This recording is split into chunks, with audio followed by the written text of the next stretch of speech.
I'm trying to find out if people from northern countries have the same attitudes to talking to strangers in public as people from southern countries.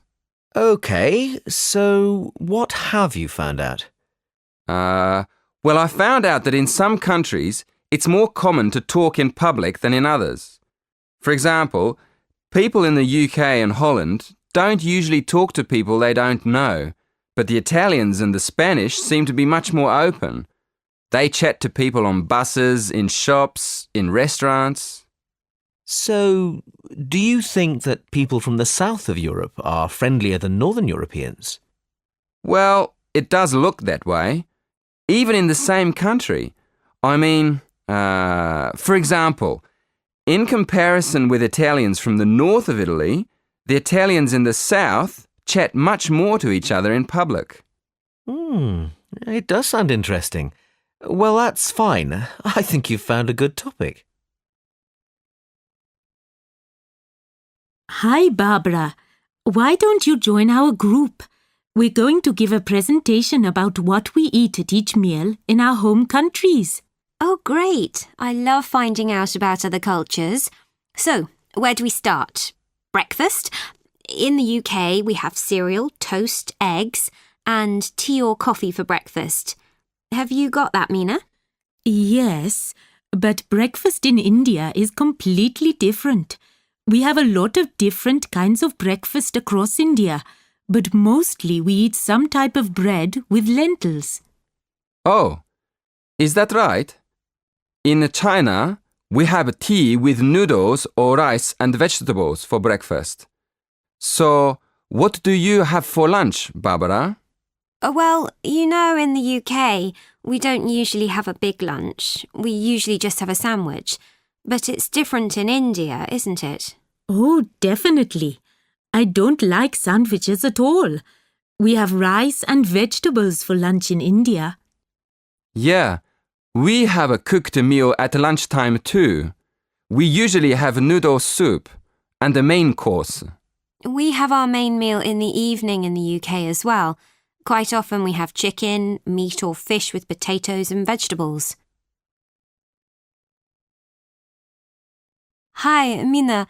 Shall we have a look at the material for our presentation on marriage customs? Yeah, sure. I've got a lot of information about India. How about you? Yes. I've got material about marriage in the Emirates. Shall we get going? What about meeting? How do people in India meet in the first place? In traditional Indian families, the parents used to arrange the marriage, and the couple used to meet for the first time when the boy visited the girl's house. But that's changed now. Yeah, we used to have arranged marriages in the Emirates too. Did the groom have to give anything to the bride's family? I mean, did they give them a gift or money? Well, in India, in the old days, the girl's family used to give the boy's family a gift, like money or jewelry, but it's not allowed anymore. Wow, in my country, the groom still has to pay all the expenses. Have there been any changes in marriage customs in India in recent years? Well, yes. I found an article about special websites for finding partners. It says that because so many young people from India study abroad these days, their families are using websites to find marriage partners for them. Oh, okay. And where does the couple live when they get married? That's another thing that's changing. In the past, the bride used to go to live with the family of the groom. But these days, more and more young couples are setting up their own homes independently. What about the Emirates? You will hear two students discussing a project on international festivals with their tutor. First, in the exam, you will have 20 seconds to look at questions 1 and 2. Listen carefully and answer questions 1 and 2. Good morning. Shall we start by looking at the topic of your project? So, what have you decided to research?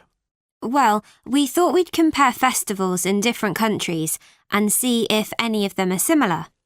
Yeah, you know, like the carnival celebrations in South America and the water festival in Thailand. OK. What exactly are you planning to study?